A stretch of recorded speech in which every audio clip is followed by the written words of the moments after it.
మన వీడియోల్లో సమాచార హక్కు చట్టాన్ని ఉపయోగించి వివిధ ప్రభుత్వ కార్యాలయాల్లో దరఖాస్తు చేసుకోవటం ఎలా అనే విషయాల్ని ఇంతకుముందు వీడియోలన్నింటిలో మనము చేస్తూ వచ్చాము. ఈరోజు ఈ వీడియోలో మనం కొన్ని అంశాలను మనం చర్చించుకుందాం. సాధారణంగా చాలామంది సమాచార హక్కు చట్టాన్ని ఉపయోగించి సమాచారం కోసం దరఖాస్తు చేస్తూ ఉంటారు. కానీ వారు చెప్పే సమాధానం ఏంటంటే, మాకు సరైన సమాచారం దొరకట్లేదు, మా దరఖాస్తుని పక్కన పడేశారు, అధికారులు పట్టించుకోవటం లేదు అనేవి మేము కొంత విని ఉన్నాము.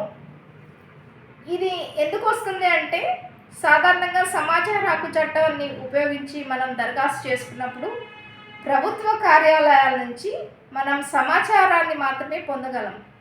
అది ఎట్లా అంటే, ప్రశ్నల రూపంలో అడగకుండా ప్రశ్నకి అంశానికి తేడా తెలుసుకుందాం.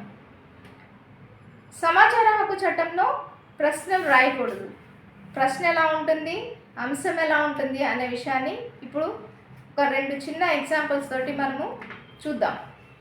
ప్రశ్న అంటే, నేను ఇచ్చిన ఫిర్యాదుకు ఎందుకు పరిష్కరించలేదు అనేది ప్రశ్న. అదే అంశాన్ని మనం అంశంగా ఎలా రాయాలో చూద్దాం. నేను ఇచ్చిన ఫిర్యాదుని పరిష్కరించిన ఎడల ధృవీకరించి ఇవ్వండి.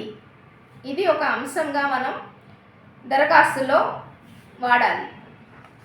ఇంకొక ఎగ్జాంపుల్ చూద్దాము. నేను రేషన్ కార్డు అప్లై చేసినప్పటికీ ఎందుకు ఇవ్వలేదు. ఇది ఒక ప్రశ్నగా మనం అడుగుతున్నాం. కానీ ఒక అంశంగా అడగాలంటే కనుక, నేను రేషన్ కార్డుకి అప్లై చేశాను, నాకు మంజూరు చేయకపోవడానికి గల కారణాలు తెలియచేయండి. ఇలా ప్రశ్న రూపంలో కాకుండా అంశాల రూపంలో మనం గనక సమాచార హక్కు చట్టంలో దరఖాస్తులో గనక అడిగినట్టయితే మనకి ఖచ్చితంగా ప్రభుత్వ కార్యాలయాల నుంచి మనకు సమాచారం అందుతుంది. పోలీస్ స్టేషన్ పరిధిలో సమాచార హక్కు చట్టాన్ని ఉపయోగించి సమాచారం పొందేటప్పుడు ప్రశ్న ఏంటి, అంశం ఏంటి అనే విషయాన్ని పరిశీలిద్దాం. నేను తమ పోలీస్ స్టేషన్లో ఇచ్చిన ఫిర్యాదుపై ఎఫ్ఐఆర్ ఎందుకు నమోదు చేయలేదు అంటే ప్రశ్నలాగా ఉంటుంది.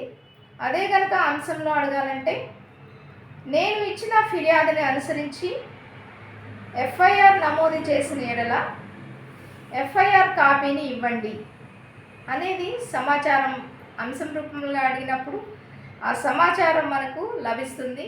ఈ విధంగా పోలీస్ స్టేషన్లో మనం సమాచార హక్కును ఉపయోగించి కూడా మన సమస్యలకి పరిష్కారం దొరికే విధంగా